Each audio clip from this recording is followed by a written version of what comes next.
Монгол Улсын ерөнхий сайд миний хайпермаркет дэлгүүрт худалдаа ийлээ. Тэрээр нэмэгдсэн өртгийн албан татварын буцаа олголтын урамшуулалттай болсонтой холбогдуулан хууль хэрэгжиж эхэлснийг аль бие осоор нотолж инхүү худалдаа авалт хийжээ.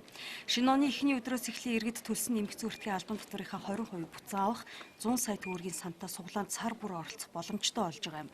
Өнгөрсөн 4 хоногт 5527 гаруй цэг дээр цахим баримт хэвлэх кассийн машин ажиллаж нийт 170 мянга гаруй худалдаа авалтад шинэ баримт олгон баримт цэгийн цахим сайтад 22 мянган иргэн бүртгүүлжээ. Бусад улсуудад энэ ажлыг хийгээд төсвийн орлого нь татварын орлого нь бол хэд дахин нэмэгддэг, хэдэн 10%-аар нэмэгддэг ийм ач холбогдолтой. Тэгээ Монгол улс бол 2016 оноос эхлэн энэ чухал ажлыгаа бол хийж байна гэсэн үг. Нэмэгдсэн өртгийн албан татварын урамшууллын системийг нэвтрүүлснээр засгийн газар нийгэмд бүгшсэн далд эдийн засгийг ил болгох, эдийн засгийг эрүүлжүүлэх зорилготой гэж ерөнхий сайд хэлж байна. Тэрчлэн эдийн засгийн ил тод байдлыг дэмжих тухай хуулийг баталснаас хойш өнөөдрийн байдлаар 8 их 80 төгрөгийн хөрөнгө орлого ил болсон тухай тэрээр мэдээлэл өглөө.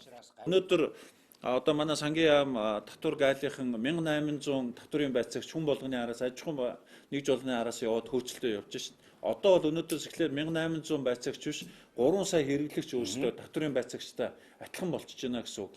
Яагаад танах кассны машина тавихгүй байна? Яагаад надад энэ баримтыг өгөхгүй байна? Энэ баримт өгөх юм бол би 2% эргүүлж авъя штэ гэж. Ингээд ирэхээр чин зэрэг эсвэл би бас суглаанд оролцсон гэд.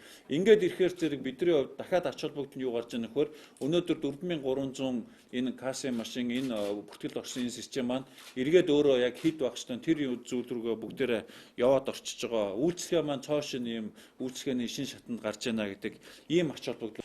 Нэмэгдсэн өртгийн албан татварын урамшууллын системийн үр дүнд бүх үйлчилгээ худалдааг нэгдсэн системд бүртгэж төрөөс хяналт тавих боломж бүртгэх юм.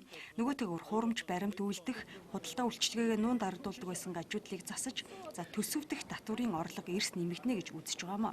Нэмэгдсэн өртгийн албан татварын урамшууллын системд буцаа олголтоос гадна үндэсний суглаа явуулах юм. Уг суглааны анхны тохирлыг энэ сарын 17-ны нэм гарагт тааруулна. Энэ суглаанд иргэд төлбөрийн баримтан дээрх суглааны дугаараа бүртгүүлснээр оролцоогоод 30 мянгаас 100 сая төгрөг хүртэлх хонжууроос хожих боломжтой. Атцны тоог бүртгэгдсэн баримтын тооноос хамаарч тогтоож байна. За өөрөөр хэлбэл 4 сая баримт бүртгэгдлээ гэхэд 4 мянган атцтан шалгаруулах нэ. Харин нэг иргэн хэдэн ч баримтаар суглаанд оролцож болох учраас хонжуур таарах магадлал өндөр гэж үзэж байна.